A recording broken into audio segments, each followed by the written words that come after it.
Hi there and welcome to this video for Senior Physics on Nuclear Physics. In this video we're going to explore the concept of decay series. Now we already know that when we have an element which is unstable, it's going to release various particles, those particles being alpha, beta and gamma. Gamma, as we know, is energy and it has no change on the actual change in the element which is produced, but the alpha and beta particles will change either the mass, the number, and as a result will affect the actual type of element which is going to be produced. Now some elements will break down, and they'll break down to produce a fairly stable new element. But in other cases we'll get a situation where we'll have an element which will break down through radioactive decay, and its daughter element, the new element that's being produced, will also break down. So it undergoes some radioactive decay, and the daughter element of that undergoes some radioactive decay. And what we get is this subsequent situation where we get one equation after another equation after another equation after another equation until the final element becomes stable. Now this can be shown in a graph or a decay series, as we can see here. In this situation we've got an element at the top and then we finish off in an element at the bottom. Let's look at the axes so we can understand what the graph shows us. On the left hand side we've got our atomic mass, and you'll notice that that's going up in groups of 4, and I'll talk about that in a few moments. On the horizontal axis we've got the atomic number. Now our atomic number in this case, because of the type of elements that we're dealing with, range from 81 to 92, going up subsequently by 1 in each case. Now we've got 3 particles that can be released during radioactive decay from the nucleus. Those 3 particles are shown in the blue arrow here. We have, on the horizontal side, we've got our positrons, which is a beta particle, which is produced when we've got too many neutrons. So the neutron breaks down and we produce a positron. And then we've got an electron. Remember, an electron is going to be produced, sorry, that's the other way around. When we've got too many neutrons, the neutrons break down, releasing an electron, and as a result leaves a proton behind, whereas the yellow one, the positron, is basically occurs where we've got too many neutrons, and as a result that breaks down to produce to release that positron. So as well as that, we've also got an alpha particle, which basically is a helium nucleus. This is made up of 2 protons and 2 neutrons. Remember, there's no electrons in this case, just 2 protons, 2 neutrons. That changes the type of element by 2. Its atomic number goes down by 2, that's why it moves to the left, and the mass actually decreases by 4, remembering that we've got 2 protons, 2 neutrons, each has a mass of 1, so there's our 4, and that's why you'll see that the arrow looks like a vector going 2 to the left and 4 down. So the resultant thing is that we have changed our atomic number by 2, and we have basically decreased the mass by 4.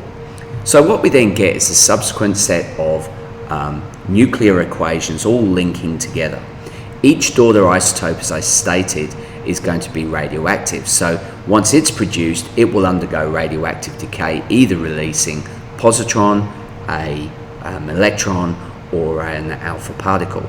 And all your job is to do is to utilize this decay series to say how many particles are released in the movement from one element into another. So let's have a look. For example, we've got uranium-238, which is sitting at the top here, and it breaks down initially to thorium-234, which is shown in the blue arrow. It does that by releasing an alpha particle. So basically what I would have there is an equation: uranium-238 goes to produce thorium-234 plus an alpha particle. But if you look at thorium then undergoes a nuclear decay to produce uranium-234, and it releases firstly an electron, leaving a proton behind, so that produces polonium-234, and that undergoes a subsequent electron decay or beta decay, leaving another proton behind, so it goes to the isotope uranium-234. You'll notice that both the uraniums sitting on the 92 atomic number line, because 92 is what makes uranium uranium. So basically what we would then do is put an equation together showing all the subsequent particles which are released. We don't have to put in all the elements unless the question specifically asks us to do so. We have our starting element, we have our finishing element, and in between we have to work out what radioactive particles were released to produce that final daughter element. Now eventually we'll see that the radioactive decays will continue until we get down to a stable element, and in this case the stable element is lead-206. That is basically a nucleus which does not undergo any radioactive decay. It's completely stable, completely happen, and that's where the decay series finishes. So that's how we read the graph. So let's look at an example that we can work through. So here we've got the same diagram, and what we're going to work out is the equation for writing the nuclear transmutation or change of uranium-234 into polonium-218. So the first thing we need to work out is, let's identify where those elements are on the graph. So there's uranium-234 and there's polonium-218. So then we have to look at, well, what's in between? Well, as we go in between, we basically state, has it gone to the left, hence produce a positron? Has it gone to the right, hence it's released an electron? Or has it dropped down and hence undergone an alpha decay?